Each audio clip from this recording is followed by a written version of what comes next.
a nation sitting atop the world's most abundant oil reserves yet mired in an endless quagmire of crisis. Its leadership remains locked in perpetual confrontation with the outside world. To comprehend modern Venezuela, one must look beyond the headlines.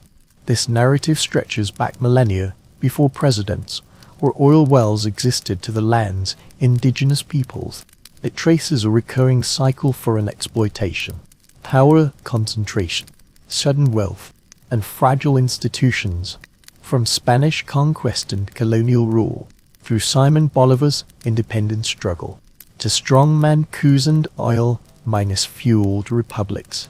Venezuela's past is a relentless cycle of promise and collapse. In recent years, this cycle has accelerated, all reshaping the nation.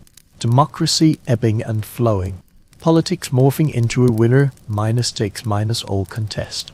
Hugo Chavez and his Bolivian revolution reshaped the nation, only for economic collapse and mass emigration to follow, culminating in a global standoff centered on Nicolas Maduro, a leader indicted abroad and questioned at home, symbolizing a regime under immense strain.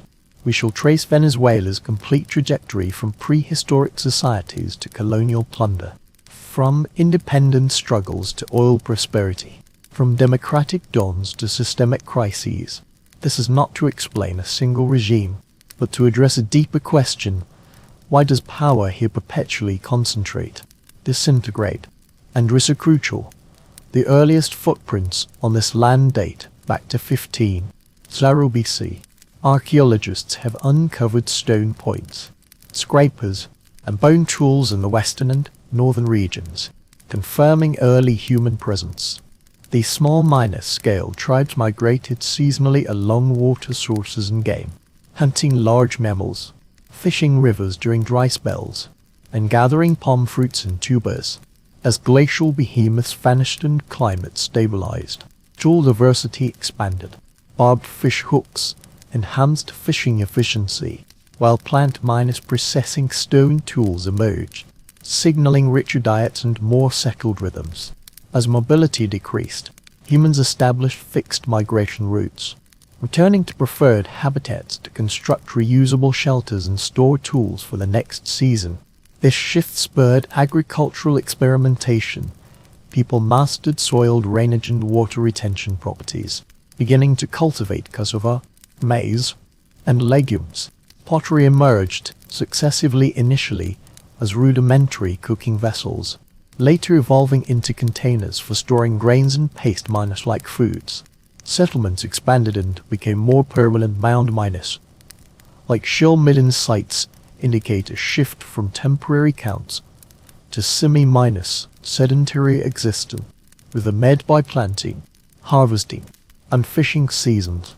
By the late pre-minus contact period, linguistic families delineated vast cultural zones. Arawak-minus-speaking societies settled along inland rivers and fertile coastal plains, where canoe transport linked vegetable gardens, fishing grounds, and marketplaces. Calabu and minus-speaking communities inhabited Caribbean coasts and estuaries, mastering maritime navigation and inland trade. The Andean foothills gave rise to distinctive societies. Inhabitants cultivated terraced fields to prevent soil erosion, dug irrigation channels to regulate rainfall, and organized dwellings into structured settlements. Storage facilities protected surplus tubers from pest damage, while pathways linked villages to the high mountains. The Andean foothills fostered distinctive societies. Inhabitants carved terraces to control erosion, dug irrigation channels to regulate rainfall, and arranged dwellings in clustered layouts. Storage structures safeguarded surplus tuber crops from pests and damp, while trails linked villages to upland fields. The art of survival lay in interpreting nature. People cultivated floodplains according to the flood cycle, sowing seeds at low tide and grazing small livestock on the highlands. Communities in the Orinoco Delta built stilted platforms, relying on waterways for transport and fishing, while coastal groups timed offshore voyages with ocean currents and winds, navigating between mangroves and sandy bays to gather salt. shellfish, and trade goods. These strategies required neither monarchs nor standing armies, yet demanded collaboration, collective labor for terraced irrigation, consensus on planting schedules and water distribution. Trains stitched these worlds together. Distances traversed by obsidian and stone tools hinted at planned routes dyes. Smoked fish, salts, and pottery circulated between riverside villages and the coast. Varieties of cassava, particularly suited to different soils, spread alongside the techniques for detoxifying and processing them, yielding flour and cakes. Even in the highlands dominated by terraced field, trade goods reveal a barter network spanning ecological and linguistic boundaries. Natural oil seeps existed long before drilling technology, and local communities utilized this substance waterproofing baskets and canoes, sealing pottery, treating ailments with resin mixtures, and weaving it into rituals imbued with special significance. These practical and symbolic functions reveal profound human insights into the soil and its bounty. On the eve of sustained European contact, the local population likely approached 1 million, concentrated in regions rich in river, soil and coastal resources. Some basins were densely populated, while arid or rugged areas remained sparsely inhabited. Agriculture, fishing, and storage facilities underpinned regional markets and seasonal migrations. The society that welcomed newcomers possessed stable food systems, terrain miners adapted engineering, and networks for the large minor-scale circulation of goods and ideas. They met change with tools honed over centuries, sustaining survival through careful adaptation, collaborative cultivation, and mastery of the land that nourished them. In 1498, when Columbus reached the eastern coast of modern Venezuela during his third voyage, he observed low lying shores and islands flanking broad waterways, recording this as his landing point on the South American continent. Early maps marked this coastline at the edge of known navigation routes. Upon reaching the eastern coast of present-day Venezuela during his third voyage, Columbus observed a low lying shoreline and broad waterways flanked by islands, recording it as a landing point on the South American continent. Early maps placed this coastline at the periphery of known shipping route, a frontier requiring circumvention and exploration rather than direct conquest. The initial phase was one of reconnaissance rather than settlement, aimed at uncovering the secrets beyond the shoreline. The first crews misinterpreted what they saw, many still believing they were navigating between islands at the edge of Asia, a stopover en route to the Spice Islands. The coastline's sinuous course, dotted with bays, lagoons, and offshore reefs, reinforced this misconception. When charting the waters, sailors linked capes and islets into chains, while the language of discovery consistently treated this land as an extension of the Antilles. This misinterpretation persisted until extensive observations compelled a shift in understanding. Pilots reported powerful freshwaters into the Caribbean Sea, diluting the seawater and altering its hue. This clue pointed inland, towards a vast river system capable of reshaping surface currents. Subsequent expeditions sailed downstream, tracing waterways feeding into a sprawling basin. Soundings and bearings of the Orinoco were recorded in logbooks, naming capes, estuaries, and shoals. The concept of this colossal river shifted the focus of navigation from islands to exploring estuaries and deltaic streams. Spanish fleets advanced segment Li along the coastline, westward from Paria and eastward from Cape Villa. Captains charted anchorages, mapped shoals, noted freshwater sources, and described settlements set back from the shores, tilted houses rising above tranquil lagoons, vegetable gardens hugging the riverbanks. These voyages gathered intelligence to mitigate future risks, entrance depths, prevailing winds, tidal patterns. Interactions with local communities blended barter with caution. Metal tools and glass beads flowed one way, while food, cotton, and seafaring skills traveled the other. Curiosity mingled with suspicion. Ships and horses drew crowds, Yet early conflicts erupted when crews lingered too long, took hostages, or plundered supplies. Over time, patterns emerged: brief exchanges, destral communication, gift minus giving. Explorers sailing into open waters before dusk encountered not scattered tribes but settlements with clear leadership and division of labor. Vessels navigated freely between open waters and river channels, while stilt houses in lagoons signaled adaptation to seasonal flooding. A cluster of stilt houses near the Gulf of Venezuela evoked Venice in the minds of Europeans, thus the name Little Venice was established on nautical charts, shaping the image of this watery realm defined by pile miners, dwelling architecture and clustered settlements. The lust for sudden wealth dictated decisions. Rumors of inland gold and offshore pearls drove crews to survey beaches and shoals. Though no major gold deposits were found, pearls did exist, particularly on neighboring islands rich in oyster beds. These shoals swiftly became a reliable source of value, accessible with mere vessels and divers, shifting imperial focus towards controllable strongholds rather than mere map markers. By 1520, sounding records, nautical charts, and pilot manuals had substantially reduced unknown variables. Knowledge of currents, safe harbors, and trading points lowered the cost of return voyages. With coastal pearls as bait and the Orinoco River as a gateway, strategy shifted from reconnaissance to flag minus planting.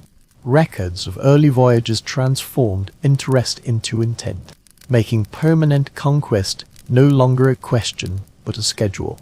By the 1520s, exploration gave way to conquest. Spanish contingents landed and advanced inland along river valleys, forging alliances with local chieftains while erecting small palisades near anchorages. When diplomacy failed, strongholds were established by force.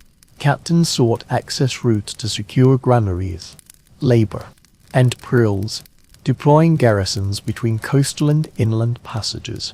The objective shifted from mapping to occupation, even if this meant maintaining fragile defenses reliant solely on messengers and supply ships. Control was not gained through linear expansion. In some regions, tribal organizations waged guerrilla warfare for years, shuttling warriors through forests and swamps where cavalry proved ineffective. Elsewhere, warfare and fear, combined with strategic marriages and hostage systems, compelled villagers to accept new rulers. Disease spread along military frontiers, undermining resistance. Under pressure, tribal chiefs forged alliances seeking protection. Spanish commanders learned to incorporate communities into their sphere of influence through a combination of threats and reward, iron goods, trade access, and privileged exemptions. The encomienda system established the framework. Officials assigned indigenous communities to Spanish individuals, who in return demanded labor, tribute, and agricultural produce. The encomendados pledged protection and Christian instruction. In practice, excessive corvée labor, forced relocations, and oppressive taxes depleted populations on shattered kinship networks. Seasonal cycles no longer aligned with communal needs. People toiled in fields and carried burdens to meet quotas. As colonial market demands grew and mortality rates soared, some groups fled deeper inland to evade taxation. Coro rose early as a strategic hub along the arid coast, linking pearl fisheries with inland routes. Caracas took shape in a sheltered valley cradled by mountains, connected to fertile lands by trails. These were not bustling cities, but administrative outposts, where houses and churches were garrisons. Clerks and merchants gathered. From these bases, expeditionary parties continually probed outward, laying out grid minus baton streets, marking plaza locations, and ensuring the missionary orders dominated the reshaping of daily life. Friars gathered scattered households into settlement, taught catechisms, and redirected ritual calendars towards church festivals. They banned so minors called idolatrous custom, enforced new matrimonial laws, restructured labor, rhythms around church bells, and supervised agricultural work. Mission stations served dual functions of surveillance and production, binding villages to colonial demands through spiritual authority and registries of births, deaths, and labor obligations. Disease inflicted the gravest devastation: smallpox, measles, and various fevers ravaged communities lacking immunity, spreading along trade routes and military marches. Epidemics swept like waves, leaving behind empty houses and fallow feet. Though survivors regrouped, each epidemic eroded the foundations of resistance. Power shift stemmed not merely from arms or horses, but from the collapse of the population base. As indigenous numbers dwindled, the demand for labor surged. Colonists introduced African slaves to coastal towns, pearl fisheries, and agricultural estates, whose skills in cultivation, hoarding, and craftsmanship underpinned production. Over time, a multi-ethnic society emerged, comprising Spanish settlers, African slaves and their descendants, and indigenous groups. Each group was subject to distinct forms of control and categorized under separate legal frameworks and systems of obligations, which structured daily interactions and social standing. Nevertheless, the region remained peripheral, lacking significant gold or silver deposits. Society took shape: Spanish colonists, African slaves and their descendants, and indigenous groups were governed by distinct forms of control, each operating within separate legal frameworks and systems of obligations. These norms shaped daily interactions and social standing. Nevertheless, the region remained peripheral, devoid of significant gold and silver deposits, and receiving limited financial and human resources from imperial authorities. Officials rotated slowly, jurisdictions overlapped, and directives from the distant center took months to arrive. Colonists and governors quarreled incessantly over tribute and land rights, while the crown struggled to impose uniform standards in this frontier region far from the empire's main arteries. By 1600, maps and decrees proclaimed vast territories, yet vast tracts remained contested or loosely controlled, held within the colonial framework by fragile foundations, thin garrisons, and precarious agreements. After 1600, Spanish rule gradually consolidated. Military campaigns resumed against recalcitrant regions. Attacked settlements were rebuilt, and mission stations were relocated along rivers to anchor new colonies. Troop deployments were extended, not only to suppress revolts, but also to enforce the opening of supply routes for grain, salt, and livestock. Colonial objectives shifted towards standardizing daily life. Fixed market days, predictable tribute cycles, and roads maintained by neighboring communities under supervision. Resistance persisted, yet lost its capacity to disrupt core towns over the long term.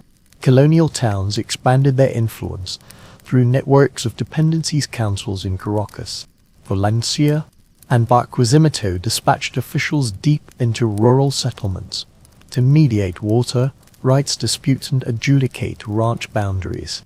Estates developed around these centers, mule trails delivering leather, toca, maize, and manioc bread to urban shops. Rural communities provided food and labor, while towns offered legal arbitration, religious services, and protection against competing settlers. Over time, these bonds incorporated surrounding lands into urban jurisdiction, transforming the countryside into a productive belt. As institutions multiplied, systems grew. Or rigorous municipal councils recorded births, land grants, and taxes. Royal officials verified weights and measures, set price ceilings during shortages, and allocated communal lands. With limited manpower and funds, they established essential routine services, annual inspections of roads and bridges, weapon inventories, and registrations of indigenous tribute miners payers. Paperwork became a tool for exerting pressure, enabling officials to compel estate owners, track down smugglers, and intervene when conflicts threatened transport schedules. The Catholic Church expanded its influence through mission stations, parishes, and brotherhoods, with missionaries establishing doctrinal villages featuring chapels, workshops, and teaching dormitories. Parish priests traced family relationships through baptismal and matrimonial records. The Catholic Church expanded its reach through mission stations, parishes, and brotherhoods. Missionaries established doctrinal villages equipped with chapels, workshops, and boarding teaching spaces. Parish priests documented family ties through baptismal and matrimonial records, linking social standing to sacramental observance. Religious festivals regulated labor schedules, while tithes and offerings funded church repairs and alms for the poor. Disciplinary constraints extended beyond faith.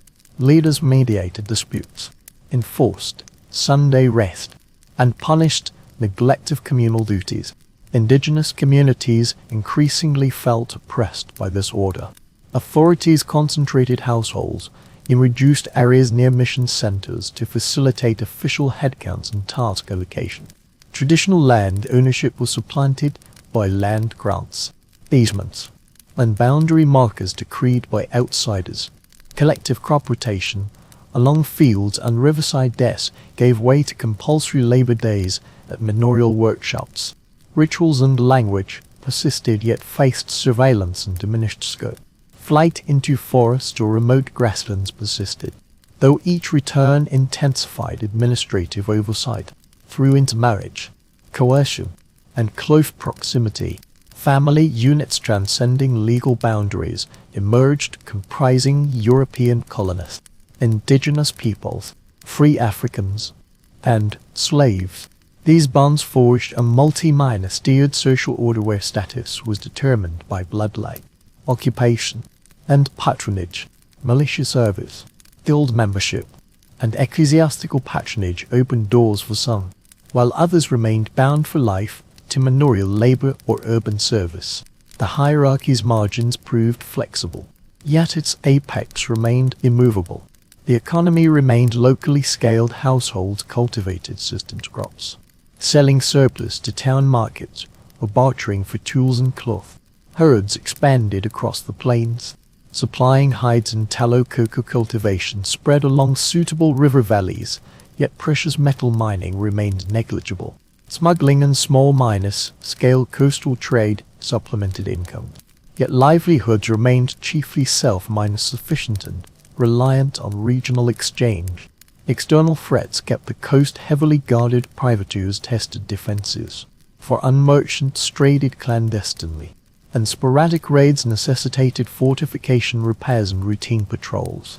Spain reorganized coastal sentry posts and strengthened signal transmission between fortresses. Yet geographical remoteness from the heartland perpetuated marginalization. Commands traveled slowly. Appeals took months. Stability grew, but so did inequality.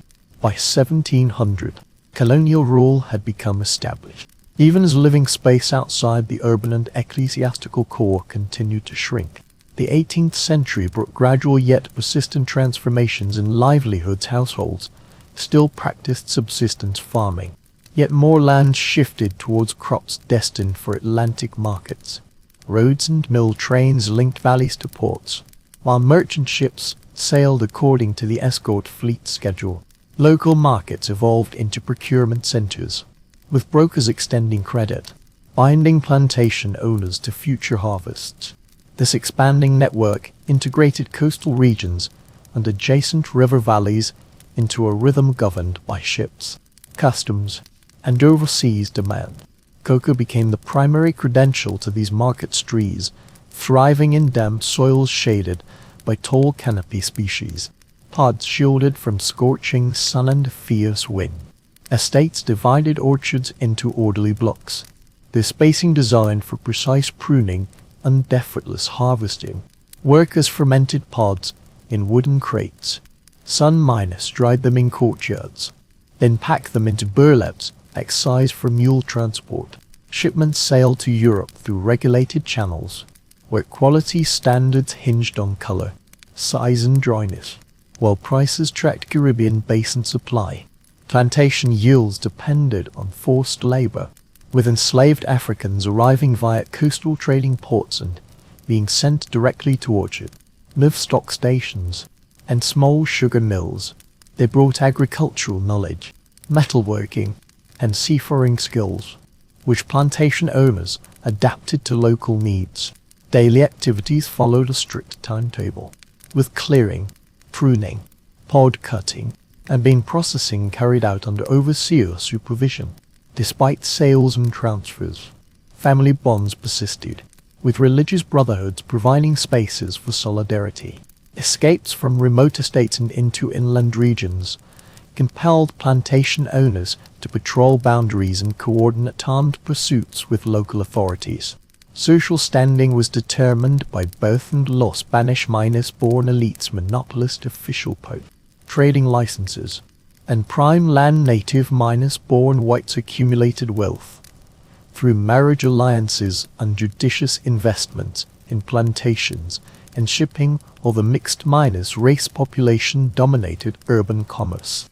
Militia units and farm labor. Coastal towns fostered free black communities engaged in seafaring, crafts, and small scale farming. Indigenous communities faced tribute demands and land pressures, often confined to specific jurisdictions.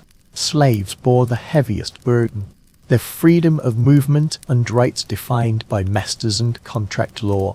Rural life followed cyclical rhythms.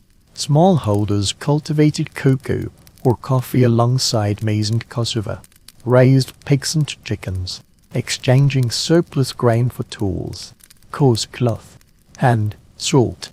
Plantations integrated livestock with crops to mitigate risks, selling hides and tallow during poor harvests while reserving grain for laborers and animals. Labor squads assembled during harvest seasons, repairing fences, courtyards, and irrigation systems during lulls.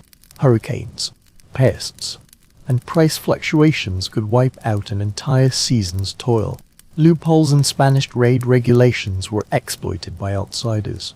Smugglers landed textiles, wine and hardware on secluded beaches, paying local middlemen in cash or goods.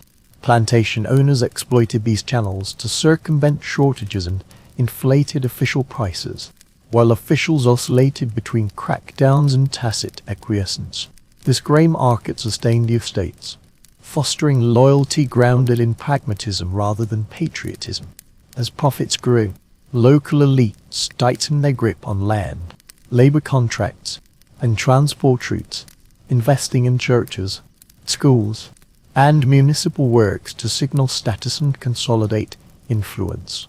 Their interests favored reliable exports, lower transaction costs, and greater administrative influence. Caracas crystallized this world's essence, declustering merchant guilds, courts, and warehouses, setting trends in fashion, education, and ceremonial practices. Credit, news and policy radiated from its plazas to valleys and ports. Cocoa beans occasionally served as local change, reminding people that export crops were also tools of daily commerce. Growth accompanied heightened class and color divisions, a combination sparking disputes over tariffs, monopolies, and who should govern the colony. The 1777 reorganization established a new framework for northern South America. The Crown consolidated fragmented jurisdictions into the Governorate of Venezuela to strengthen control, defend the coastline, and secure more stable finances. Previously, provinces had to seek approval from multiple distant institutions, leading to sluggish decision-making and inconsistent enforcement. Now reporting directly to Caracas, orders traveled more swiftly, and a single authority could coordinate the day-to-day operations of the military, judiciary, and tax departments. This centralization was achieved through the governor's person and office military command, civil administration, supreme judiciary, and official oversight converged here, forming a single hub for policy formulation and execution. This concentration eliminated delays in appealing to distant institutions and curtailed the scope for local councils to act independently. Customs, the treasury, and courts followed uniform procedures. Port officials measured goods with standard instruments, while auditors traced receipts from the docks to Caracas's ledgers. The core objective was to eradicate smuggling and standardize taxation. Smugglers had traditionally exploited sheltered coves and collusive local guards to clandestinely circulate goods like cloth, spirits, and hardware. Under the new regime, patrols intensified. Cargo manifests underwent cross-minus checking, and license issuance became stricter. Coastal sentries and inland checkpoints operate in concert, ensuring full traceability from vessel to mule train, while absolute control remains elusive. Tax evasion has markedly diminished, channeling greater wealth into imperial coffers. Caracas, as headquarters, benefits most profoundly housing the governor's palace, the high court's legal apparatus, and principal fiscal institutions. Merchants adhered to bureaucratic procedures, where houses proliferated. Insurers and notaries enjoyed stable business, and news spread more rapidly through town squares and guild halls. Roads outside the city were prioritized for repair, and messengers were granted priority passage through the capital. Merchants followed the flow of paperwork, where houses sprang up like mushrooms after rain. Insurers and notaries saw steady growth in their business, and information traveled more swiftly between town squares and guild halls. Priority was given to repairing roads outside the city, with messengers prioritizing adherence to the capital's timetable. Various factions adjusted petitions and plans around Caracas' schedule, granting local elites greater decision-making influence. Yet this newfound power brought friction. Creole families entered parliament, assumed higher positions in the militia, and took roles within the tax department. Simultaneously, the crown appointed peninsular officials to keep oaths to counteract local factional control. This hybrid system sparked disputes over jurisdiction, expenses, and recruitment rights, with complaint letters surging as all parties invoked precedents while still relying on central arbitration. Security concerns spurred visible investments. Coastal defenses were surveyed and upgraded. Signal chains linking batteries and lookout posts. Troop rotations became more regular, with military depots stocking gunpowder and provisions punctually. Improved inland post roads and courier relays shortened the transit time for orders and intelligence across valleys and plains. These measures alleviated anxieties about external incursions and internal unrest by reducing response times and streamlining the chain of command. As the administrative framework wove the provinces into a unified whole, regional identity grew increasingly pronounced. Those who had previously identified as provincial residents began to hear and adopt designations defining larger administrative units. Networks of schools and churches facilitated the movement of teachers, clergy, and officials within this new structure, bringing books and ideas, coupled with the easier circulation of personnel and printed matter. Enlightenment debates on governance and rights spread farther and faster. By 1810, a unified command structure streamlined finances, while shared institutions enabled cross-provincial coordination. This apparatus, built for extraction and control, also provided channels for collective decision-making. When political crisis struck, leaders knew how to convene assemblies, transmit information, and coordinate action. Spain's collapse began in 1808 after Napoleon deposed the monarchy. Rival factions across the empire scrambled to claim legitimate rule. Military committees sprang up across the peninsula, while transatlantic correspondence was delayed and contradictory. Colonial officials could no longer identify a functioning center of authority. In this fog, legal arguments proved as potent as muskets. Who could legitimately govern in the monarch's absence? This question spread from parliamentary chambers to parish pulpits. In early 1810, News of the king's imprisonment and the details of Spain's political upheaval reached Caracas, spurring action from all quarters. Merchants fretted over contract fulfillment, plantation owners worried about exchange rates and shipping risks, lawyers invoked precedents from Spain's constitutional tradition to defend proposals for local autonomy. Salons and council chambers buzzed with meetings. Some advocated continued allegiance to the Peninsular military government, while others proposed establishing a provisional regime rooted in local authority, the right to maintain order and protect property during the crisis. On 19 April 1810, Caracas's elite resolved the debate. They dismissed the colonial governor, formed a local governing committee, and claimed to act in the king's name. While paying lip service to loyalty, they effectively seized power. Customs, militia command, and communication routes all fell under their control. The council summoned representatives, established contacts with foreign powers to secure recognition and trade, and dispatched envoys to neighboring provinces to garner support, aiming to establish a Caracas-led regional arrangement. Reactions varied across the provinces, those bordering coastal trade routes or closely linked to Caracas merchants tended to cooperate, while those with different networks or under stronger ecclesiastical influence hesitated or resisted. Competitive committees emerged locally, some loyal to Spain under reorganizing authorities, others leaning towards local autonomy.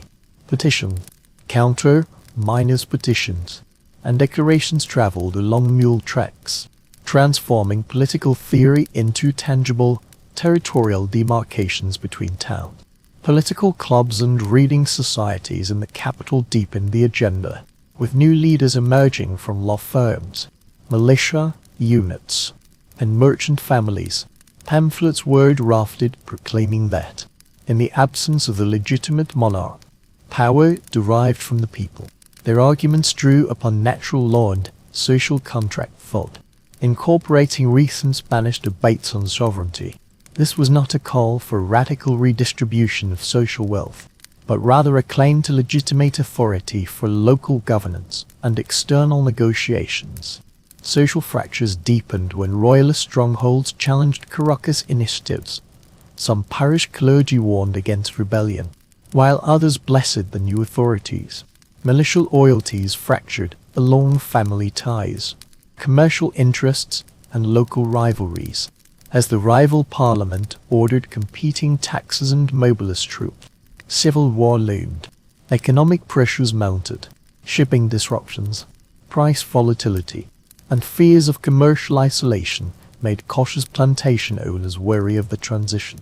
Participation remained severely limited, and educated elite coterie dominated the assembly, drafting decrees and dictating the pace of change. Though petitions gathered numerous signatures, agenda setting remained confined to the closed chambers accessible only to a select few. For the vast majority artisans, tenant farmers, free blacks, sailors, and indigenous communities, signs of change manifested only in official notices, newly stamped receipts, and the changing uniforms at customs posts. By 1811, the expedient governance in the king's name had faded, and provincial factions had hardened their positions. Parliament convened with broader authority, and sovereign discourse leapt from pamphlets into constitutional drafts.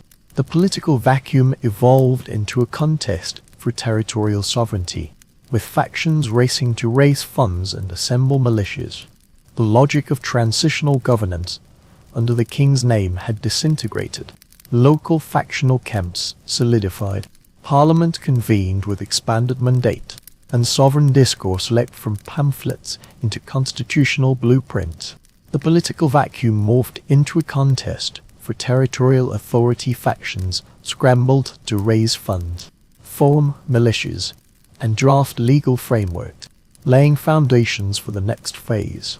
By July 1811, the independence agenda had ascended from debate to decree. Representatives formally resolved to sever ties with Spain, proclaiming the establishment of a new polity, The first Venezuelan republic took shape under a federal constitution. This document dispersed power among the provinces, curtailed central authority, and mandated consensus for decision-making. While this design addressed fears of tyranny, it left leaders grappling with resource mobilization, militia coordination, and customs control. Courts, parliaments, and deliberative bodies existed only on paper, lacking the instruments to sustain wartime economic stability. The fragile central authority confronted harsh realities. Provinces pursued divergent strategies, issued conflicting orders, and guarded their local militias jealously. Merchants grappled with trade disruptions, fluctuating tariffs, and unstable insurance and credit channels. Plantation owners fretted over labor supply and export routes, while shipping blockages and dwindling inventories caused violent price swings. Royalist strongholds undermined Republican foundations from within, while Loyalist commanders tested allegiances along riverine towns and port frontiers. State commitments exceeded its capacity to tax, supply, or enforce. A devastating earthquake in 1812 destroyed sections of key cities, collapsing buildings that claimed thousands of lives in the Republic's heartland. Reconstruction efforts strained an already stretched budget. Royalists portrayed this catastrophe as retribution for rebellion. A narrative resonating with disaffected soldiers' desertions surged. Creditors hesitated, and local authorities wavered. Amid shortages and chaos, demands for relief and security soared, enabling Royalist forces to advance. Later that year, the First Republic collapsed. Royalist commanders exploited divisions within the command structure, negotiating surrenders with isolated garrisons. The federal system, designed to protect local autonomy, proved incapable of coordinating defenses in remote provinces. As supplies dwindled and internal divisions deepened, the leadership lost its bargaining power both domestically and internationally. Crushed by the combined pressures of war, economic collapse, and a deepening crisis of legitimacy exacerbated by disaster, the experiment finally failed. In 1813, revolutionaries returned to the battlefield, reclaiming towns and reopening supply lines through a series of campaigns, briefly restoring independence under the Second Republic. The new regime relied heavily on military authority, granting commanders sweeping powers to requisition provisions, conscript troops, and punish dissenters. Emergency decrees aimed to curb mutinies and suppress royalist organizations. Though civil administrations attempted to follow suit, the military consistently dictated the pace and tone, judging allegiance and determining appointments. These measures encountered a fractured countryside. Many rural communities harbored suspicions towards the urban elites who had led the initial uprising and now claimed sweeping powers. Land disputes, local factional rivalries, and anxieties over social order fractured alliances. Some peasant and pastoralist groups aligned with royalists who promised protection or retribution against their immediate enemies. Others shifted allegiances with shifting supply lines or in pursuit of payment. As both sides adopted retaliatory tactics, violence escalated. Some peasant and pastoralist groups aligned with royalists who promised protection or retribution against their direct adversaries, while others shifted allegiance with supply lines or prospects of pay. Both camps maintained territory through retaliatory sieges, fueling escalating violence.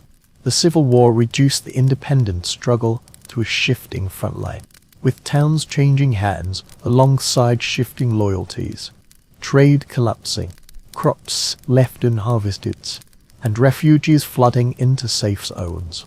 Commanders struggled to sustain their troops, provisions and horse supplies. The Second Republic's fragile foundations grounded in force rather than broad consensus. The Second Republic faced the same fission and coordination crises as the First Republic, now exacerbated by deepening social divisions and harsher methods. By 1814, the regime's structure had collapsed. Royalist offensives overwhelmed exhausted garrisons, Local support dwindled, and the emergency government lost public credibility. Republican forces disintegrated under battlefield defeats, supply disruptions, and mutual distrust between leadership and communities. The Second Republic dissolved, dashing hopes for a swift resolution.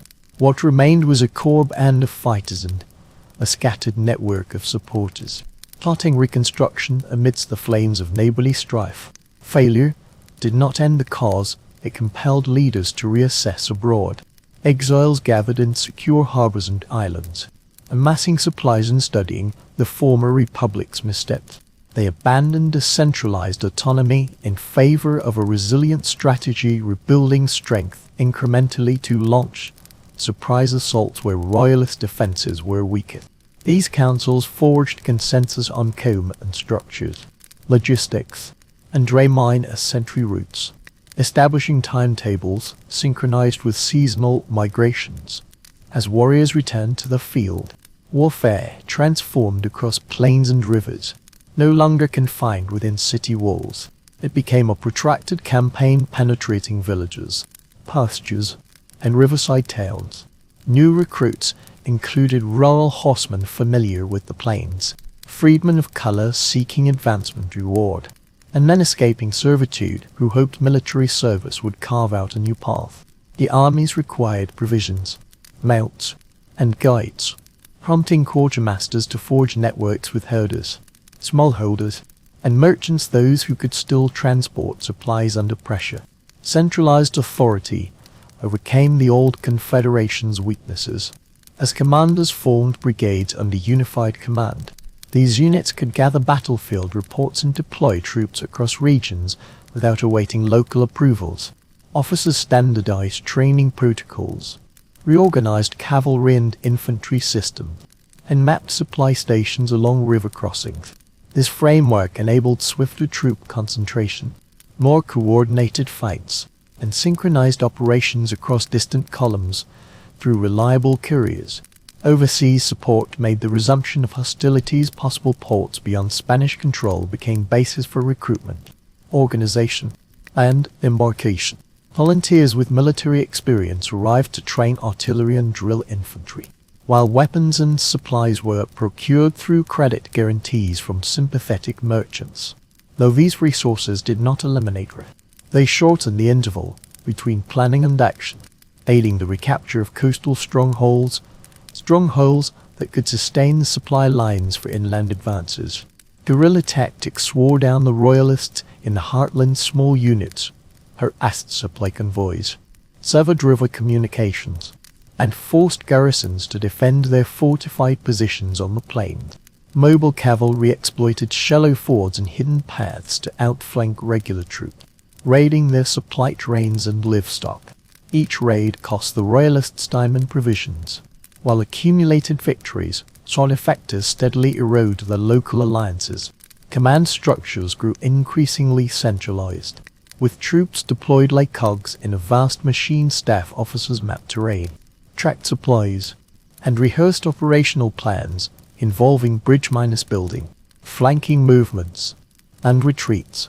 Local leaders accepted cross-minus provincial assignments, diminishing factional strife and transforming personal followers into functionally defined military units.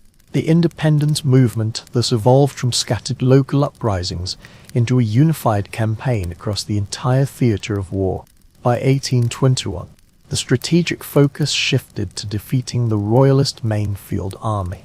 This decisive offensive converged multiple columns, secured supply lines, and sought decisive engagements in terrain favorable to combined cavalry and infantry operations. The outcome at Caravi-Obio hinged on discipline, timing, and sustained pressure across the front. When royalist formations collapsed, the routes to the capital opened, and organized resistance disintegrated. The Spanish colonial administration rapidly disintegrated following defeat. Some strongholds surrendered, others retreated to isolated positions, while a few pockets resisted tenaciously until negotiations. The last defenders comprised not only Creole elites, but also free people of color and former slave soldiers from the plains, whose years of service and battle risks had earned them recognition. Following the establishment of military control in 1821, independence became a tangible reality, though the form of the new polity remained to be defined, requiring the creation of a confederation and a broader constitutional framework. While independence freed Venezuela from Spanish rule, it did not immediately establish an independent nation. The leaders incorporated the territory into the Republic of Gran Colombia, a vast polity designed to pool resources and secure the gains of war. On paper, this promised stability and shared defense. In practice, it transferred sovereignty to a distant capital, replacing local autonomy with a rigidly hierarchical bureaucracy prioritizing scale over responsiveness. The political center shifted to Bogotá, where senior appointments, budgetary priorities, and military came and were controlled centrally by an administration whose paramount concern was the alliance's survival. Survival was the overriding objective, though Caracas retained its status as a regional hub. Decisions once negotiated by local councils now required distant institutional approval. The mere delay in decision-making caused friction, while the perceived decline in status frustrated the elite, who had funded and experienced the war first-hand elites who had expected to maintain influence locally. Administrative restructuring deepened the transformation. Provinces became municipalities directly administered by the central government, with governors reporting directly to its borders were redrawn to optimize tax collection and military deployment.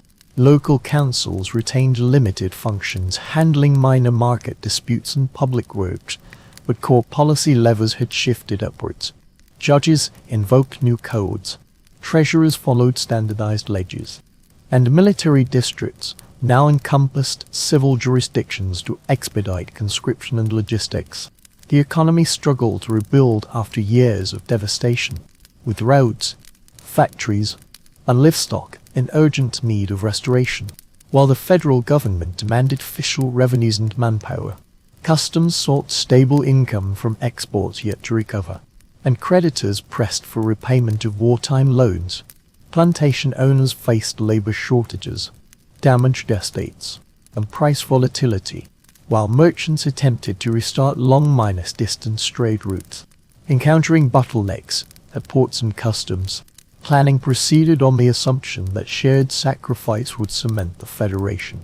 Yet regional interests increasingly diverged.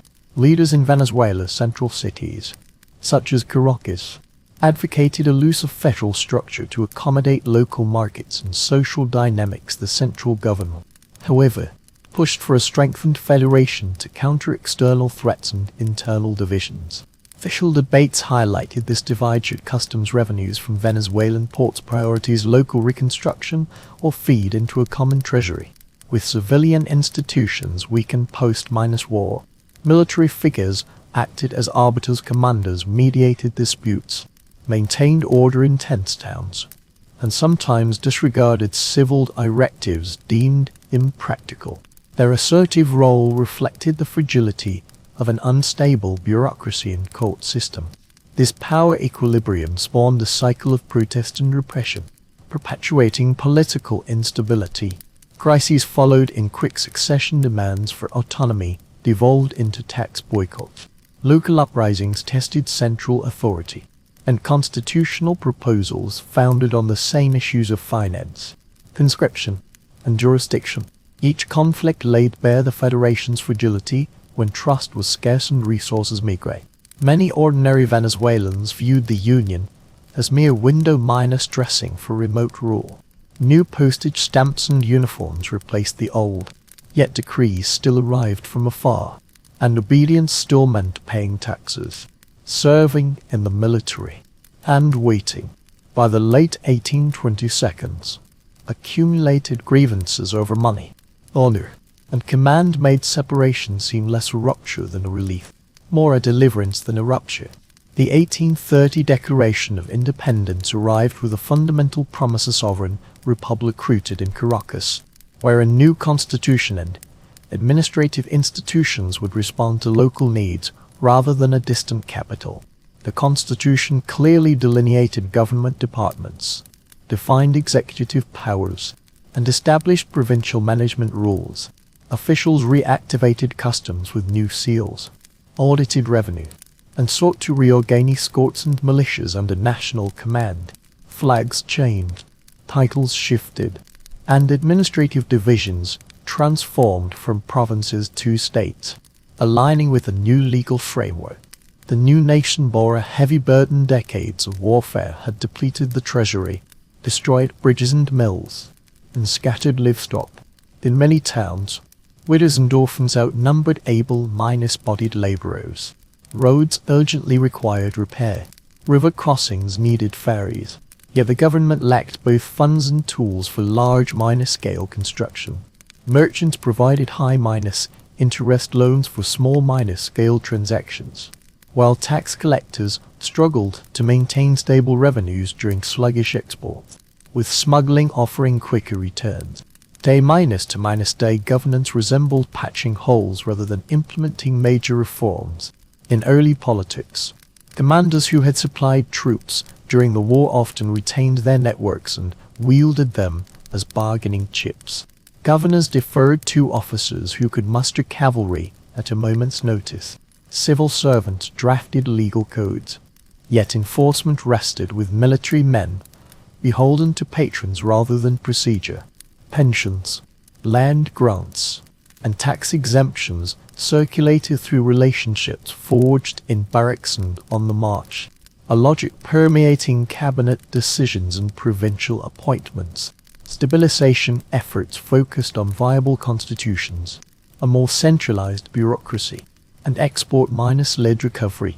Officials standardized weights and measures, reconstructed customs archives, and mandated provincial reports on finance, education, and road infrastructure. The state cultivated cocoa, coffee, and livestock as primary revenue streams through policies easing land tenure restrictions and reducing export duties.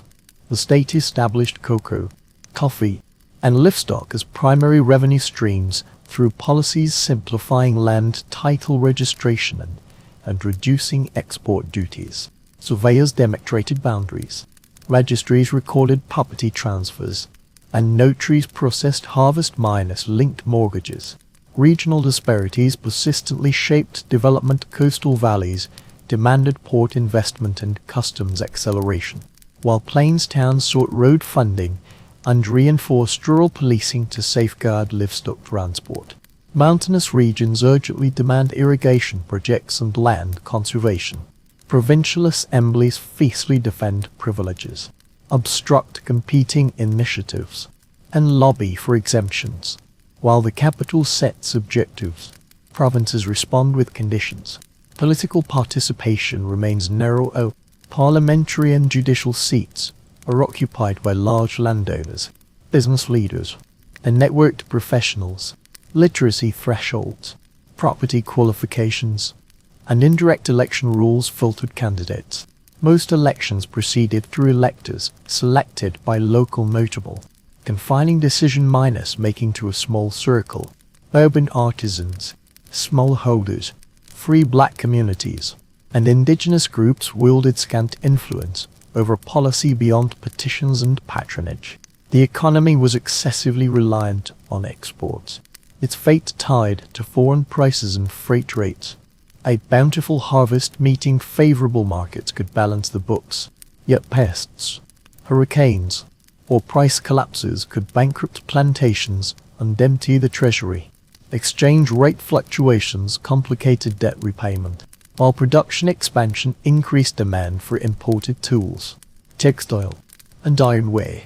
Delayed shipping or rising insurance premiums added further strain.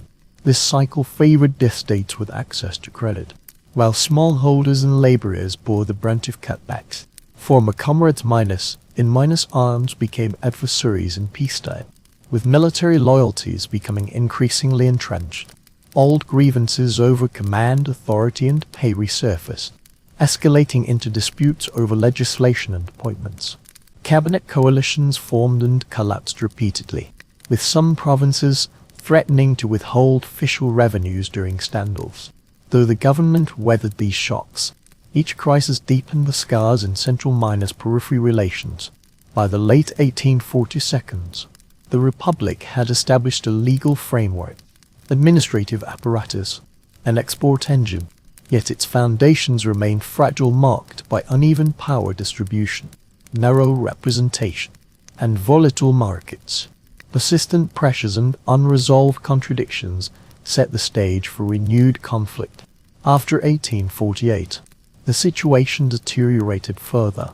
Institutions meant to mediate disputes lacked both influence and credibility, creating an opening for local military leaders. These warlords expanded their power through mounted followers, local finances, and the ability to conscript troops. Compared to formal rules, the ability to rapidly mobilize forces to control provincial roads, passes, and pastures became paramount.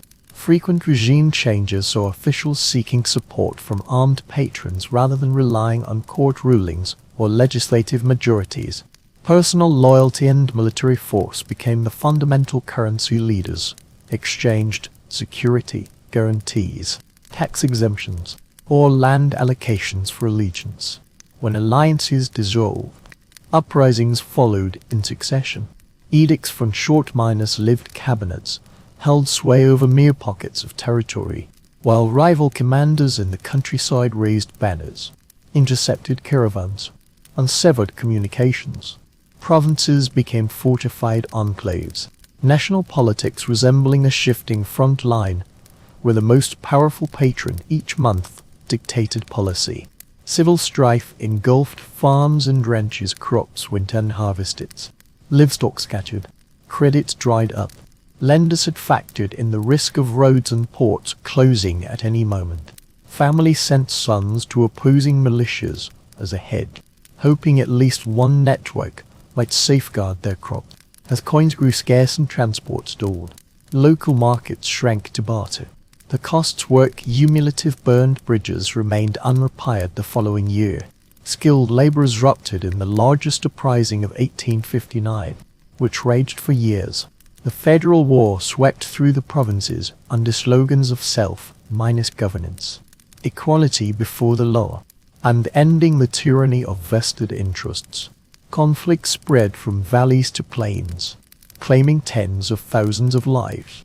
Even during lulls, requisitioned supplies, forced loans, and blockades stifled economic recovery.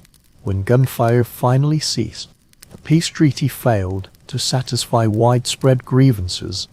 The era left behind a landscape of abandoned estates and depleted treasuries. Leaders employed reform pledges as mobilization tools.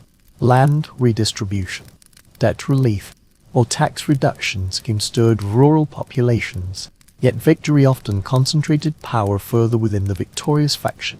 Unfulfilled demands left the landscape of ruined estates and depleted treasuries.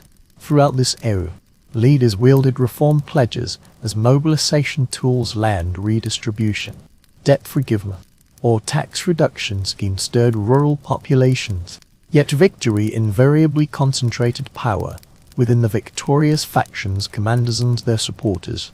Administrative posts, customs revenue, and contract access became rewards for core supporters, while returning common soldiers faced local chieftains demanding repayment of debts. Litigation over land disputes, and demands for new uniforms and armor. Presidents changed through coups rather than elections. Constitutions were rewritten or shelved as circumstances dictated. Amnesties and purges alternated. Whenever a province withheld finances, refused conscription, or installed rival royal heirs, central authority disintegrated. As ministries changed hands, salaries went unpaid and the treasury stagnated. The national capital became spoils to be seized rather than a stable stronghold, ensuring nationwide obedience. Signs of stunted development were evident. Roadworks halted mid-minus construction. Telegraph schemes remained on paper. Schools opened overcrowded, only to close when funding dried up. Courts remained closed for lack of personnel, while land surveys ground to a halt, complicating property rights and investment. Budgets were swallowed by war funds and pensions. Routine maintenance ceased, and failed dredging contract led to silted harbors. Turmoil invited for an intervention, with creditors demanding repayment schedules for loans secured against customs revenues when debts defaulted. Governments pressed urgently for settlement. Diplomats negotiated directly with local authorities, reinforcing the perception of constrained sovereignty wherever military force failed to maintain stability. Loans came with shackles, default, gunboat intervention, or arbitration threats, the latter seizing future fiscal revenue. Certain warlords proved more effective at local governance than the state within their homelands. They maintained open roads, mediated disputes, and enforced predictable rules, yet this relative success paradoxically reinforced fragmentation, demonstrating that local order could exist without robust central support. After decades of turmoil, communities accepted the trade-off of strongman rule for stability, laying the groundwork for later acceptance of centralized, enduring governance. Juan Vicente Gómez seized power in 1908, pledging to end generations of rebellion. He swiftly suppressed opponents, establishing the state, not local chieftains, as the ultimate authority.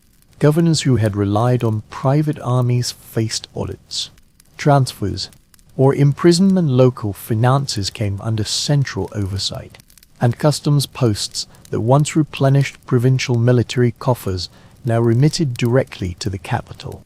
The signal was unmistakable. Military allegiance replaced personal loyalties, with the presidential palace determining who governed territories, collected taxes, or commanded garrisons. He gradually dismantled the caudillismo system, compelling provincial strongmen to surrender their arsenals under amnesty decrees, which became bargaining chips once weapons were registered. Registers track firearms and horse stocks, diminishing the capacity for sudden uprisings. During sensitive periods, governors enforced curfews while police units mapped the family networks of known sympathizers to apprehend couriers and seize payroll records. Judges loyal to the president adjudicated treason cases, while emergency decrees authorized the relocation of families linked to insurrection networks. A professional national army gradually took shape, becoming the core instrument of rule conscription standards. Pay scales and promotion examinations supplanted the old practice of rewarding followers with official posts. Training camps taught recruits basic literacy and logistical skills, enabling troops to march self-sufficiently, resupply themselves, and repair roads. Officers were rotated across provinces to sever local ties and standardize military doctrine. Telegraph codes formalized reporting protocols, while centralized procurement ensured uniformity between garrisons and headquarters. Budgetary priorities favored barracks, quartermaster stores, and transport systems over civilian departments. Political dissenters faced exclusion. Publications endured pre-publication censorship. Printing houses lost licenses as fines escalated to arrest editors fled into exile. Student bodies and professional associations were undeterred. Strikes led to swift detention. Critics were imprisoned without lengthy trials. State security agencies normalist surveillance. The apparent common cities and along key routes rested upon the swift, silent deterrence of punishment. Oil concessions altered the balance between rulers and society. As foreign firms commenced exploration and extraction, royalties, license fees, and taxes injected stable funds into the treasury. Independent of domestic taxpayers, the government repaid old debts, paid military salaries punctually, and expanded a ministry system accountable upwards rather than outwards. As foreign firms commenced exploration and drilling, royalties, license fees and taxation provided the treasury with cash independent of domestic taxpayers. This steady inflow enabled the government to settle old debts, pay military salaries punctually, and expand ministries accountable upwards rather than outwards. Such revenue shielded the regime from local pressures, as it need not bargain with producers and merchants to raise funds. Infrastructure expanded along the control lines, with makeshift road construction teams linking oil fields, pipelines, ports, bridges, and causeways. This reduced military response times, while newly built docks loaded fuel and equipment, and dredging operations ensured export channels remained navigable. Telegraph stations and later radio stations connected headquarters with oil fields and border outposts. Officials measured progress by traffic volumes, freight tonnage, and commuting times metrics equally, enhancing the efficiency of repression and extraction. Foreign oil companies dictated local decisions. Their investment priorities determined which ports expanded, which towns gained power stations, and which laws regulated labor rights. Contract clauses defined tax exemptions and arbitration mechanisms, while engineers trained locals for export-minus-related tasks. The economic pivot towards services and supply-sustaining oil operations has strengthened state control over security systems and petroleum revenues. Gomez maintains distance from the populace, rarely appearing in public, relying on intermediaries and private audiences to convey directives to every department through signed orders. Portraits and proclamations supplanted mass rallies, while local leaders learned to interpret silence as policy. By the mid-1930s, Venezuela had transitioned from prolonged conflict to enforced stability. The centralized system under dictatorship forged a military, fiscal foundation, and interconnected territories, establishing unified operational capacity while political freedoms shrank to extinction. Gomez's demise in late 1935 not only ended the prolonged dictatorship, but also dissolved the unassailable singular core of power. The power networks that had served the dictator provincial chiefs, loyalist officers, and the silent bureaucracy suddenly faced leadership transition. Within weeks, cautious gatherings quietly reappeared in cities.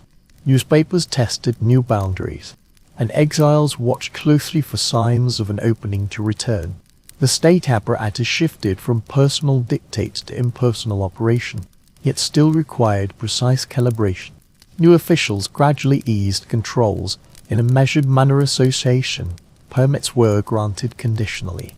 Assemblies were supervised rather than banned, and labor organizers gained space to operate in factories and oil fields. Strikes transformed from acts of treason into signals demonstrating pressure points to the government.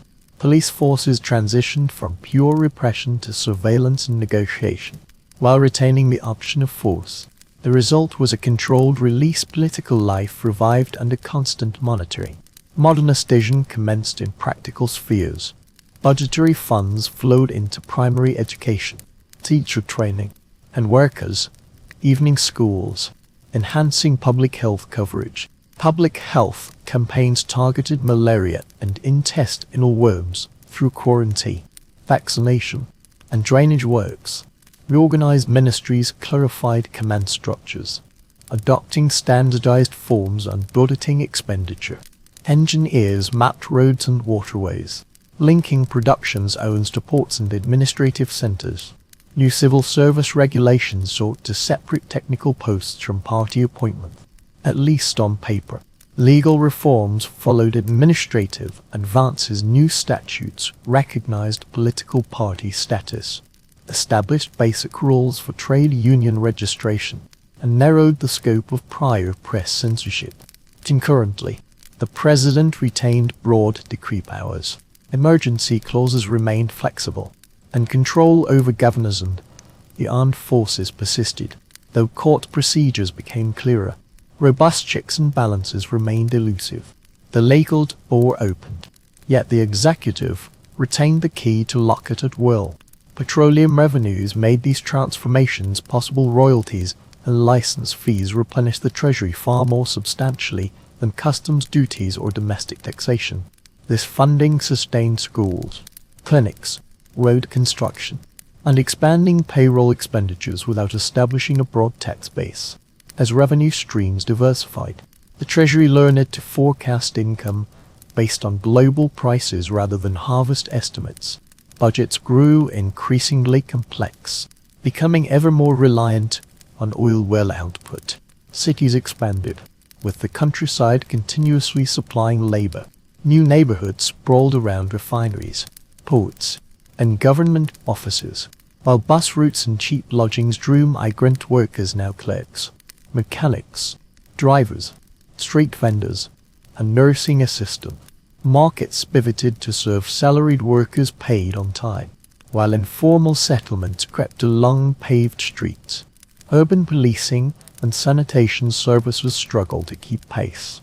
Yet urbanization's momentum remains unstoppable. Political tensions persist. Reformists advocate genuinely competitive elections and strengthened local councils, while conservatives warn rapid change will provoke unrest. Newspapers debate the pace of transformation, and cabinet reshuffles attempt to balance competing factions. The military stood at the heart of the power equilibrium, styling itself as guardian of order and arbiter of reform boundaries. Border and port cities quietly opened channels of exchange. Writers, teachers, and activists from neighboring countries poured in, seeking safer spaces for creation and debate. New voices emerged in cafes and lecture halls, while journals disseminated ideas on public administration, labor law, and education policy. These exchanges nurtured a bureaucratic culture, valuing planning and statistics. By the mid-1940s, Venezuela had forged a more potent centralized state apparatus and an expanded public sector. The public sphere could no longer be easily silenced. The cost would be steep. Oil paid the bills. Institutions cultivated new habits. And as stakes rose, political contests intensified. The next round of struggle would shift from whether to reform to who would control. The patience that had sustained the 1932 transition had evaporated by mid-1945. Student groups, trade unions, and young officers argued that cautious liberalization had devolved into self-preservation for the old elite. Discussions on gradual reform stalled. Strikes proliferated. And, as the original cabinet returned to power, the military-civilian alliance took pre-emptive action, dismissing the incumbent leadership and announcing an accelerated timetable for political liberalization. The promise was unequivocal: rewrite the rules, open the field to competing parties, and march towards universal suffrage. The new authorities opened public spaces at unprecedented speed. Party offices sprang up in working-class districts and university halls. Newspapers filled with manifestos rather than cryptic editorials. Women gained national suffrage, and voter eligibility broke through property and literacy barriers. Trade unions were legally registered, initiating contract negotiations, particularly in transport, public services, and oil fields. Civic education campaigns disseminated the fundamental rights of secret ballots, polling stations, and new voters. Politics shifted from rumor-mongering to schedules, rallies, and registration drives. The 1947 general election put these rules into practice. Campaigns swept the nation. Trade unions were legally registered. Newspapers were filled with open manifestos rather than cryptic editorials. Women gained national suffrage, and voter eligibility broke through property and literacy barriers. Trade unions were legally registered, particularly in transport, public services, and oil fields, where they engaged in contract negotiations. Civic education campaigns disseminated knowledge of secret ballots, polling stations, and fundamental rights, shifting politics from rumor-mongering towards schedules, rallies, and registration drives. The 1947 general election put these rules into practice. Campaigns spread nationwide. Trade unions were legally registered. Newspapers were filled with open manifestos rather than cryptic editorials. Women gained the right to vote in national elections, and voter eligibility transcended property and literacy barriers. The civic education campaign elucidated to the populace the fundamental rights of secret ballots, polling station arrangements, and first-time voters. Political activity shifted from rumor-mongering to scheduling, assembly mobilization, and voter registration. The 1947 general election put these rules into practice. Campaigns spread across towns and villages. Party candidates canvassed door to door, and radio broadcasts continued uninterrupted. Observers monitored ballot boxes, and high turnout ultimately elected a popularly chosen president with a clear mandate. The transfer of power signaled the end of provisional politics policy team-staffed ministries, while Congress debated social programs, land issues, and education budgets. The nation appeared poised to enter an era of rule by institutions rather than individuals. Yet contradictions swiftly emerged. Courts and electoral commissions lacked depth, and the bureaucracy remained controlled by old networks. Business leaders fretted over surging labor rights. Landowners resisted cadastral surveys, and some officers questioned civilian control over promotions and defense policy. As all revenues fueled new initiatives, budget disputes intensified and conspiracy theories spread through barracks and cafes, though a new order had been established.